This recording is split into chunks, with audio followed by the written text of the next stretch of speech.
আমি এক জানাজায় ছিলাম একবার, বাপের জানাজা ছেলে পড়াইতেছিল, কিন্তু আল্লাহু আকবার বলতে পারতেছিল না, কান্নারে কানতে। ছেলে আলেম ছিল, কানতে কানতে কানতে কানতে বাপের জানাজা ছেলে পড়ানো, বোঝেন না, আল্লাহু আকবার বলতে পারতেছিল না, কান্নায় ভাঙ্গা পড়তেছিল।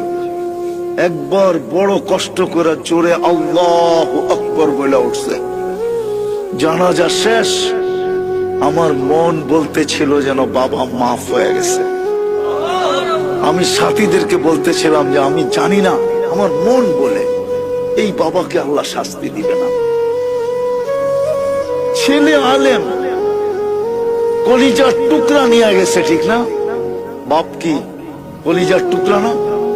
মাথার তাজ না? চোখের মণি না? আজকে সমাজে নাও হইতে পারে, কিন্তু একদিন তো বাপ এটাই